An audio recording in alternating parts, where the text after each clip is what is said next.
Richard सस्ता भुट्टा खा रहा था जब उसे एक शानदार बिजनेस आइडिया आया। उसका बेटा बार बार गर्म भुट्टा खाते हुए आवाजें निकाल रहा था, लेकिन फिर भी कह रहा था, मुझे ये हॉट टेस्ट अच्छा लगता है। रिचर्ड समझ गया कि उसके आसपास के लोग मसालेदार चीजों के दीवाने हैं। उसने सोचा कि वह हॉट चिप्स बनाएगा और एक दिन करोड़पति बनेगा। उसने ढेर सारे चिप्स के पैकेट खरीदे। यह देखकर उसकी पत्नी चिंतित हो गई। इस महीने किराया और राशन कैसे चलेगा? सब कुछ दाम पर लग सकता था, लेकिन हार मानने के बजाय उसने फिर से रिचर्ड का साथ देने का फैसला किया। दोनों अलग अलग तरह की मिर्चियां लाने लगे और उनका टेस्ट करने लगे। जो सॉस बन रही थी उसमें सिर्फ जलन थी। रिचर्ड चाहता था कि वही स्वाद आए जो भुने हुए भुट्टे में होता है। कंपनी का R&D डिपार्टमेंट भी काम कर रहा था, लेकिन रिचर्ड का मानना था कि असली स्वाद तो देसी मिर्च और पारंपरिक तरीके से ही आएगा। उन्होंने ड्रम जैसी मशीनें बनाई और मिर्च और चिप्स का सही कॉम्बिनेशन खोज निकाला। आखिरकार एक परफेक्ट मसाला तैयार हुआ, लेकिन तभी बुरी खबर आई। फैक्ट्री में छंटनी शुरू हो गई और किसी को भी रिचर्ड की बातों में दिलचस्पी नहीं थी। एक सुपरवाइजर ने तो यहाँ तक कह दिया, तुम बस सफाई करो, ज्यादा मत सोचो।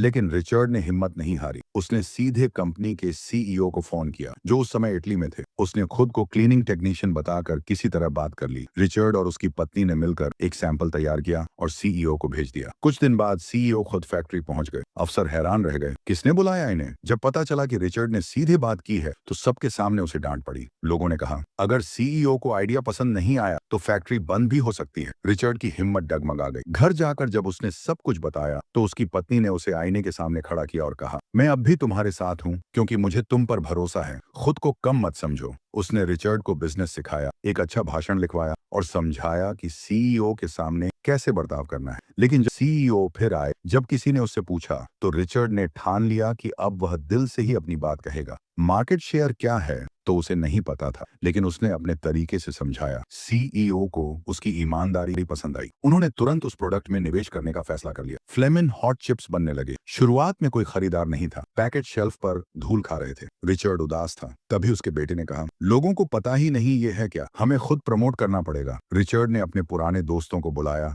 जो पहले गंजों को शैम्पू बेचते थे। उन्होंने मिलकर दुकानों, स्कूलों और सड़कों पर चिप्स बांटने शुरू किए। भीड़ दिखाने के लिए खुद ही ग्राहक बन गए। जल्द ही फ्लेमिन हॉट चिप्स की मांग आसमान छूने लगी। CEO ने फोन किया, अब टारगेट है 5 मिलियन बॉक्स। फैक्ट्री दिन रात चलने लगी। 6 महीने में फैक्ट्री ने अब तक के सारे रिकॉर्ड तोड़ दिए। रिचर्ड के मेंटर ने पूछा, अब तुम क्या बन गए हो? रिचर्ड मुस्कुराकर बोला, मैं अब भी क्लीनर ही हूँ, बस अब मशीनें रिपेयर करता हूँ। लेकिन एक दिन जब वह ऑफिस गया तो CEO उसका इंतजार कर रहे थे। CEO ने कहा, मैं भी एक साधारण परिवार से हूँ। अगर मैं अपने सपनों को रोक देता तो यहाँ तक नहीं पहुँचता। सपने होना जरूरी है और उन्हें सपोर्ट करना उससे भी ज्यादा जरूरी है। और फिर CEO ने रिचर्ड को कंपनी का मार्केटिंग डायरेक्टर बना दिया। पूरी फैक्ट्री